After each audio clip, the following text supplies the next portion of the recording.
If you're a first-time guest, welcome. We're so glad to have you, and I'm just so humbled and honored to be teaching you guys tonight. Before we begin, I just want to dive into prayer. Father, I thank you so much for your word that leads to life. Lord, I thank you so much for who you are, for all the wonderful things that you do in our life. And Father, I know that the burden of stress can feel overwhelming, but Lord, I thank you that you are always there. And Father, I just pray that your Spirit would move in here tonight and that it would move through us as we go about our life. And Lord, I thank you and pray this in Jesus' name. Amen. Amen. Well, hey, I want to give you guys a little POV into my life. I'm going to take you back a ways. I'm going to take you all the way back to my 8th grade year, and you're like, okay, 8th grade year, what's the significance of this? Well, you're about to find out. 8th grade year, here I am. I'm in Miss Chappelle's life science class, and what am I doing? I'm working on a packet. I'm working on homework for the next day, and I'm filling things out. I'm like, oh my gosh, the mitochondria, right? And I'm going through all the motions, and then all of a sudden, a couple girls come up to me from my class, and they're like, hey, Lucas, you have a gray hair. And I was like, oh, that's awesome. That's actually just what I wanted every day of my life. I just couldn't wait to have gray hair. And I was like, oh man, this is great, And now I want to fast forward a little bit in my life, and now all of a sudden I'm preparing for the ACTs. I've got homework to do. Homework's due Friday. I've got football practice. I've got basketball practice. Got a game Saturday. Got a game Friday. Got that guy's party on Saturday to go to, his birthday party to go to. I've got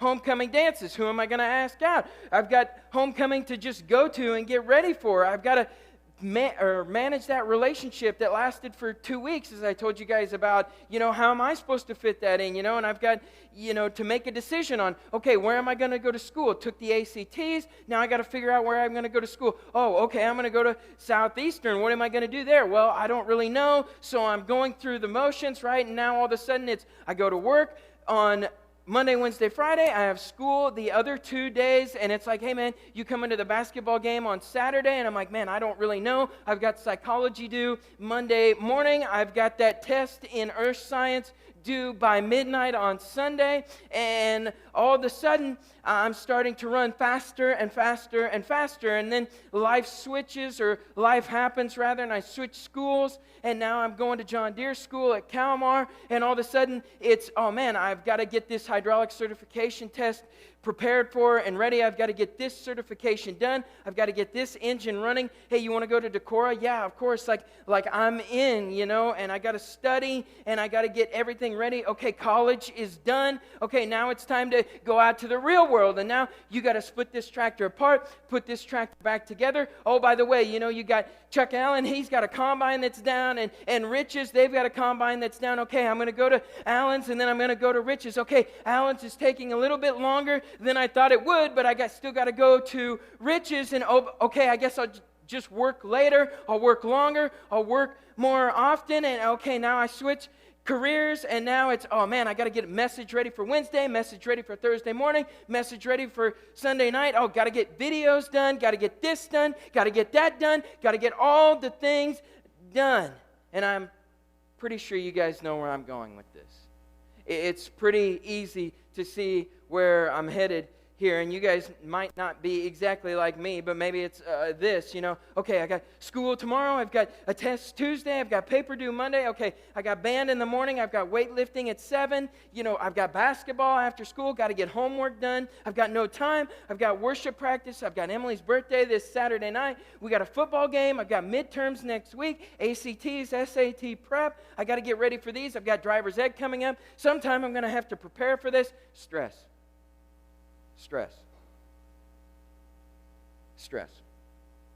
See, the origins of this word stress go back to physics. It was a term in physics that was used to describe this. It was the state of something that was being tightened or that was being narrowed. And it wasn't until the 1930s when we used this term to describe an emotion or feeling that we felt. So let's just think about that. Let's say that we're on the Oregon Trail, right? And we're going out to Oregon. We're going to go west to find gold. And all of a sudden, I'm like, hey, I'm feeling pretty sick. I got typhoid fever. I don't know what we're going to eat. And my wife, she's over there. She's about dead. And I look at you and I'm like, man, I'm stressed. You would be like, what? That doesn't make any sense to me. Stressed? I've never heard of this, right? But now let's think about it right now. You go up to somebody in public and you're like, hey, man, how you been? They're like, man, I'm stressed. Like, how do you think I've been? I'm stressed, right? It's such a common response, right? Overwhelmed, panicked, stressed. It's one of the key contributors as it relates to us not experiencing the peace that Christ wants us to live in. See, Christ wants us to experience peace and freedom, yet stress disrupts all of it. So tonight we're going to look at a couple different points as it relates to stress. And we're going to look at three points rather specifically as we walk through how we can experience peace from stress, how we can navigate through stress. Tonight we'll be in Luke 10 specifically, and this story is widely told. And if I was going to guess, I would say most all of us in the room have probably heard it before, or at least heard about it before, and it's pretty much summed up like this. There's two girls, they're sisters, right? Mary and Martha. And I'm sure most of you have heard it before. And tonight we're going to walk through specifically the cause, the cost, and the cure for stress. So we'll pick it up right here in Luke 10, verses 38 through 42. We'll read it all, then I'll dive into teaching. It says this. As Jesus and the disciples continued on their way to Jerusalem, they came to a certain village where a woman named Martha welcomed him into her home. Her sister Mary sat at the Lord's feet, listening to what he taught. But Martha was distracted by the big dinner she was preparing. She came to Jesus and said, Lord, doesn't it seem unfair to you that my sister just sits here while I do all the work? Tell her to come and help me. But the Lord said to her, my dear Martha, you are worried and upset over all these details. And there is only one thing worth being concerned about. Mary has discovered it, and it will not be taken away from her. Let's think about this. Martha, she's in the kitchen. She's whipping up some salsa in the kitchen, let's say. Meanwhile, her freeloader of a sister, Mary, isn't doing much of anything. She's just sitting like a bump on a log in the living room. And let me just get this straight. I would be exactly like Martha in this instance. I would be like, hey, yo, sis, are you going to do something or are you just going to sit here, right? And Martha is like, hey, sis, you see all these tomatoes? They ain't going to cut themselves. You see this sty that is our house? It ain't going to clean itself, right? And she's like, hey, would you get up here and do something, right? And Jesus is like, hey, you're stressed out, and you don't need to be concerning yourself with any of these things. So as we dive in, I want to look specifically here as we open up at the causes of stress. See, Martha gets this bad rap here. But I want to make a brutally honest statement about Martha. Martha is hardworking. Martha is responsible. She's got her own place. She's doing all these things. Guys, if you were living in Jerusalem at the time and you saw Martha, you would be like, man, I think I'm going to date her because she's got it all figured out. She's hardworking, she's independent, and guess what? She's responsible. And you'd be like, man, she's the total package, right? But there was no doubt that stress was gripping her life. And that was no doubt impacting the way that she had acted towards her sister, the relationships that she was in. And it no doubt impacted the relationship with Jesus in that moment, who was in her house, yet she was so distracted that she couldn't focus on him. So point one of tonight are the causes of stress. What do we see that the causes of stress are in this story? Luke 10:40. But Martha, this is in the New Living, but Martha was distracted by the big dinner she was preparing. She came to Jesus and said, Lord, doesn't it seem unfair to you that my sister just sits here while I do all the work? Tell her to come and help me. But I like this version a little bit better. This is the NIV. It's not on the screen, but it says this. But Martha was distracted by all the preparations that had to be made. She came to him and asked, Lord, don't you care that my sister has left me to do the work by myself? Tell her to help me. All the things that had to be done. Who told her that these things had to be done? Who told her that all these things had to be done? Did Jesus come in and say, hey, yo, Martha, salsa con queso ASAP right now? He didn't say any of that, right? She's sitting there like, man, I got to get this place in order. I have to prepare this food, right? And we kind of laugh at that, and I want you to ask this question. How does this impact your life? How does this impact you? I have to be on Snapchat if I want to have any friends. I have to get into Luther. I have to get into that college to be successful. I have to sit at this lunch table in order to feel validated. I have to sit here in order to be popular. I have to talk to these people in order to be popular. My popularity dictates my importance. I have to be on dating apps. Otherwise, I could end up as a crazy cat lady that has 1 million cats. And I really don't want to be that, I've got to lift weights in order to play next year. I have to. Who said that you have to? You get to, if anything. You get to. You don't have to. And yet so often we fall into this trap of, I have to. All on my own. It's all about me, and I have to.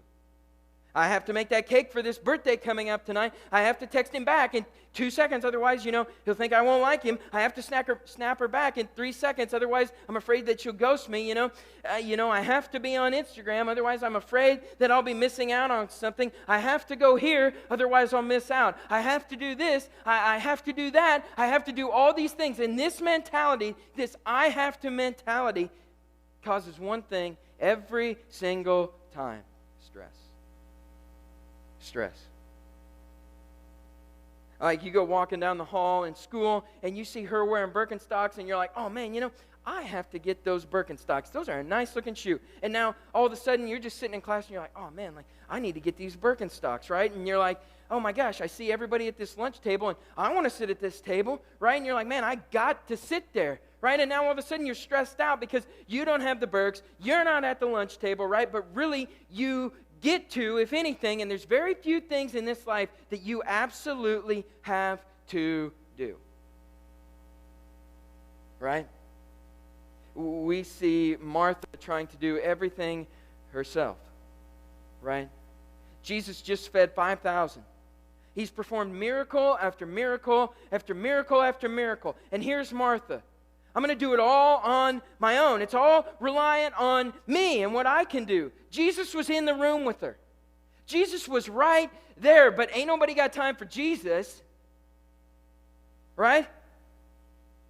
So often we fall into this same exact trap, focusing on the things that really don't matter, thinking we have to do everything ourselves.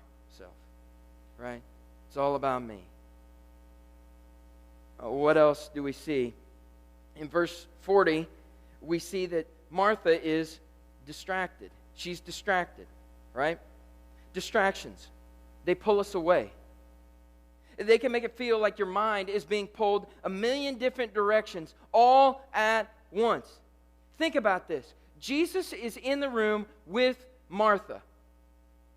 And Martha is so distracted by all the chores and all the things that have to get done, she completely misses the point. And I'm going to say this. I think if Jesus stepped into your living room or your bedroom, I wonder how much that you would pay attention to him, or that you would be distracted by all the other things that have to get done.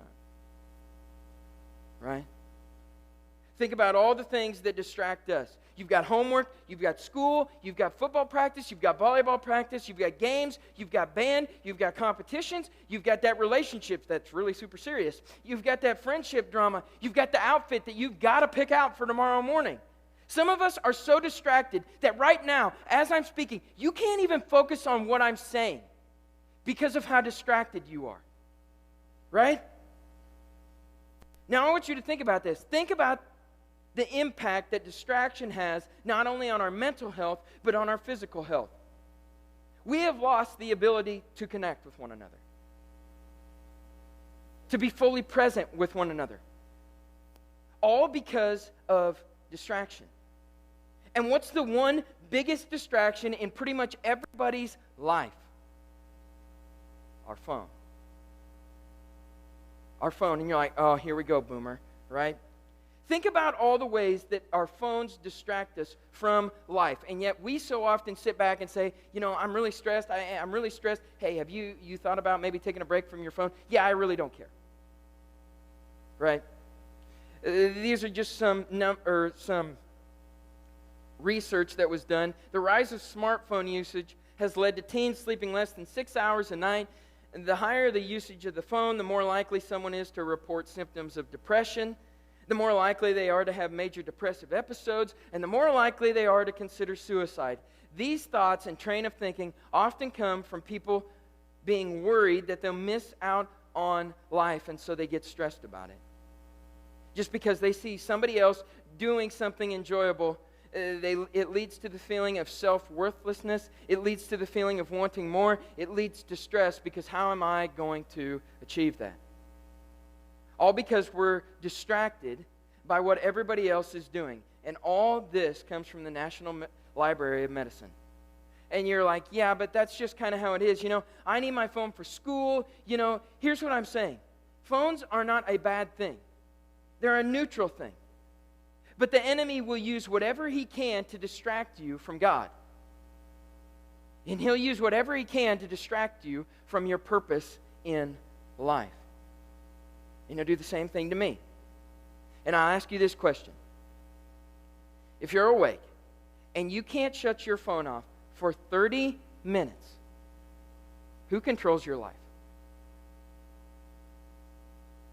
Who controls your life? And you sit back and you're like, yeah, well, I don't know, I feel so on edge, I'm anxious, I'm stressed, have you shut your phone off at all lately? No, but I can't miss out, can't be in the dark, I have to be in the loop. Yeah, I don't know why you feel stressed either. Right? Think about it. Think about it. Not only your phones, but how many distractions in your life cause you to be stressed? School, family, work, football, that serious relationship that you're in, quote unquote. What else causes stress? Worry. Worry. We see that Martha is worried. Worried that people won't see me as the superstar athlete that I want everybody to see me as. Worried that people won't see me as intelligent. Worried that people won't see me as popular. Worried people won't see me as successful. Worried that people won't see me that I have it all together, right? Worried that people won't see me the way that I want to be seen. And so I'm worried about what everybody else is thinking about me. So what do we do in response? We do things like diet, we starve ourselves, we work out until we can't anymore, we try on different outfits, we hit the books, except we don't take a break to slow down ever. We practice harder, we practice longer, we rehearse conversations in our head, we rehearse conversations in front of the mirror, all because we don't want to seem stupid. Why? Because we're worried about building up our own empire here on this earth. We're worried about ourselves and what everybody else will think about us, about not measuring up, about not being enough. And can I tell you something? Nobody really cares that much about you here on this earth. We're so worried about what everybody else will think, yet the person that you're worried about is feeling the exact same way. They're worried about what you'll think of them, and vice versa. We are so worried about our empire. And when we allow ourselves to worry about not being enough, about not measuring up, what does that lead to? Stress. Stress. Let me just give you a piece of advice. I heard this often, be it from my mom and dad, a couple of mentors at John Deere, specifically Ryan and Todd, told me this all the time. They would say this almost every week, I bet you. You cannot please everyone. You cannot please everyone. And I'm going to let you in on a little news flash. There is going to be a time in your life where you let someone down, whether you mean to or not. I can't believe you didn't comment on my post. I can't believe that you struck out. We had the bases loaded. I can't believe you couldn't come to my birthday party. You can't please everyone. It's impossible. Who are you living for? Who are you living to please? If it's for people, you'll never find satisfaction. You'll never be enough. It's impossible. It's impossible. We see that distractions and worry in the text can cause us stress. So what are some of the costs of stress? It's point 2 of your handout, Luke 10:40 through 41. But Martha was distracted by the big dinner she was preparing. She came to Jesus and said, Lord, doesn't it seem unfair to you that my sister just sits here while I do all the work? Tell her to come and help me. But the Lord said to her, my dear Martha, you are worried and upset over all these details. Said otherwise, Lord, or rather, I want you to highlight this. Lord, doesn't it seem unfair to you?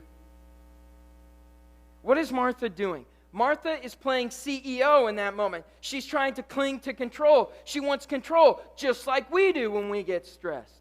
Right? Just like we do. We want to pull in the reins, so to speak. We want to take charge of the situation. And if things would just go our way, then I wouldn't be stressed. We want to control our relationships. We want to control our friendships. We want to flex our muscle. We want to take charge. And we turn and we say things like, God, you had better do it this way. You better do it my way, God. And we see this right here. Martha accuses her sister of, why don't you get up here and help me? If you helped, I wouldn't be so stressed out. And then she accuses Jesus and says, Jesus, doesn't this seem unfair to you? So often we do the exact same thing, whether we realize it or not. Let me give you some examples. God, I told you that if I went to church on Wednesday night, then you had better get me into that relationship. God, I told you that if I read my Bible, you were going to have to make me more popular. God, I told you if I started praying, then you would have to heal my grandma right now. God, I told you that if I opened up, that I would have to get into that school. If I opened up, that you would put me at that lunch table. God, I told you. Don't you think that this is unfair, God? Come on, God. God, you're supposed to act like I want you to, and if you don't, you're not fair. And you know what else? If you don't act like I want you to, I don't even know that you care about me.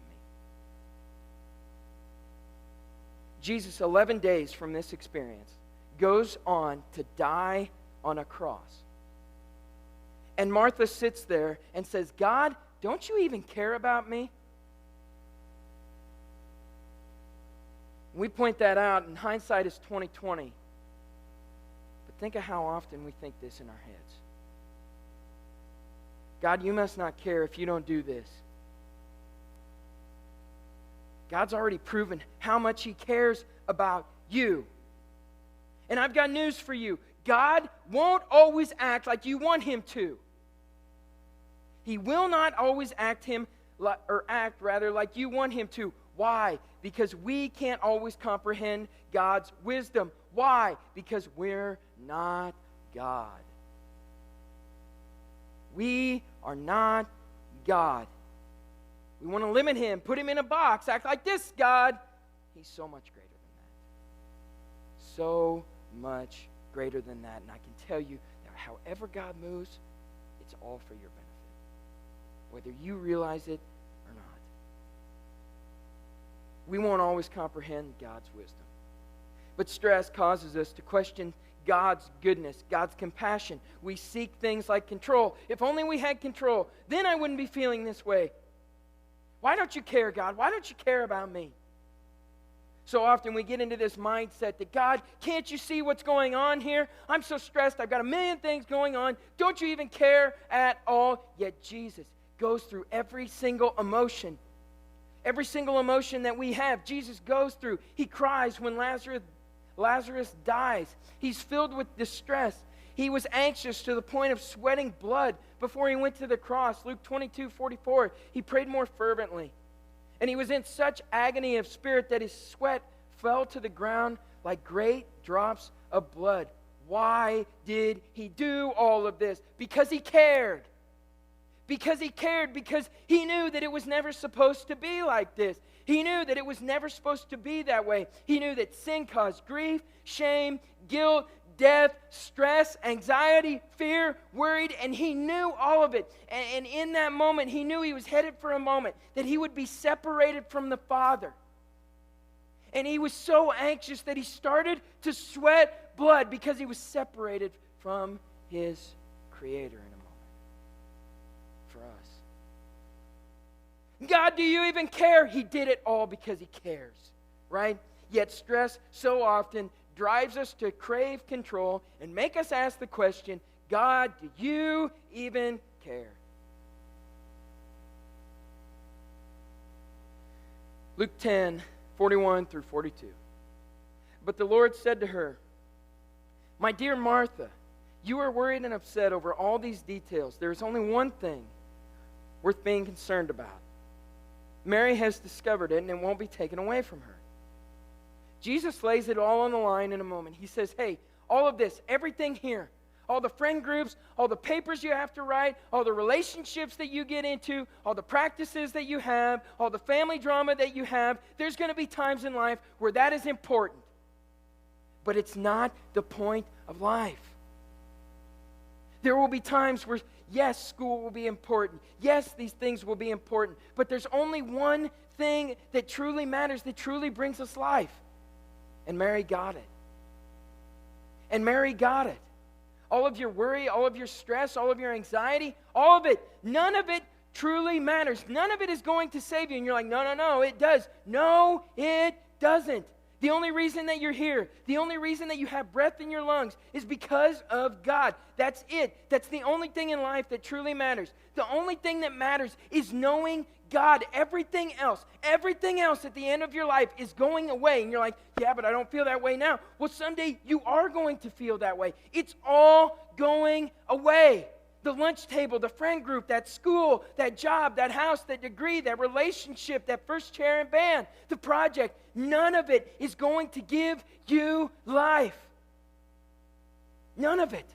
And I'm not saying it's not important and not to work on it. That's not my point.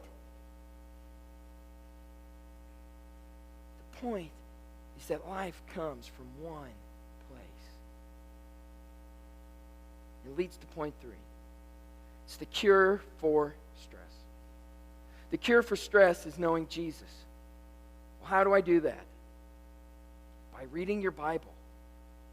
By listening to Him. How are you supposed to know? How would you have any friends if you never talked to them? You wouldn't. They would be non-existent. You wouldn't have friends. You would just have people that you knew of. And yet so often, this is what we do to God. We know of Him, but do we talk to Him? We sit and say things like, Jesus, speak to me. Will you always hear something every day? I don't know. Do I always? No. But why do I do it? So I can know Him. So I can sit in His presence. So I can draw near to Him. Be with Him. Praying to Jesus like you're talking to a parent, a perfect parent. He's not mad at you. He's not sitting up there waiting to punish you. He wants to hear from you. He wants you to be honest with Him. And you know what happens? When you spend time with Him, your life begins to shift. How? Because you get to know Him. When you started hanging out with your friends, wouldn't you agree that your life shifted? Now the things that are important, they're kind of different now. I care about what my friends care about. I care about events my friends care about. I care about things my friends are going to. When you spend time with God, you begin to reshift your focus on what's truly important. You begin to know what truly matters, and you get clarity. Write this down. You get clarity on what? On how to spend your time. Here's the thing. just going to be blunt, and we all know it. We only get so much time here on this earth. All of us do. All of us.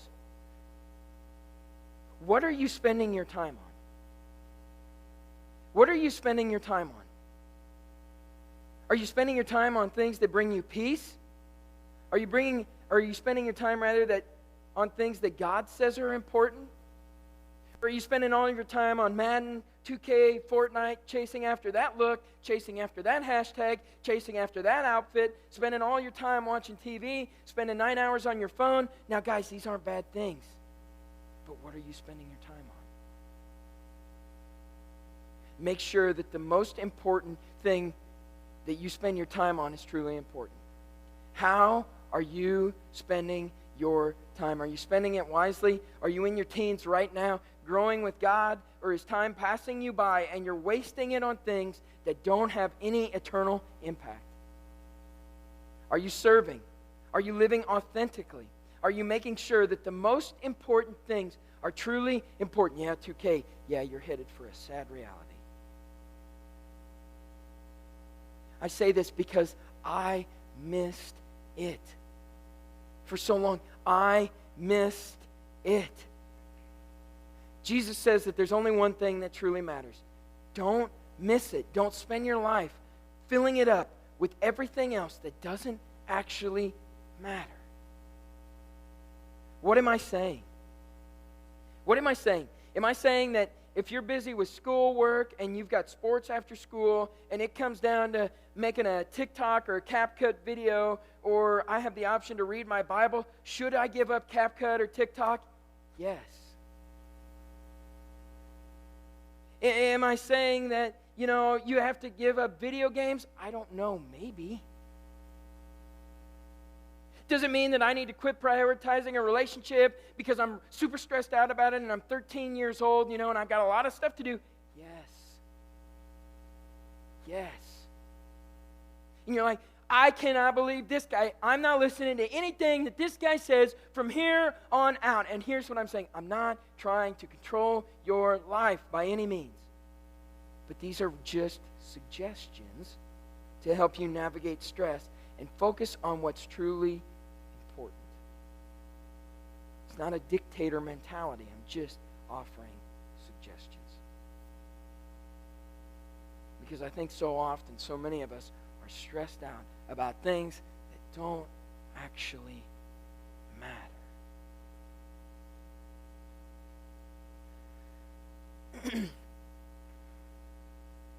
As we land the plane, I want to leave you with this. Francis Chan said this best.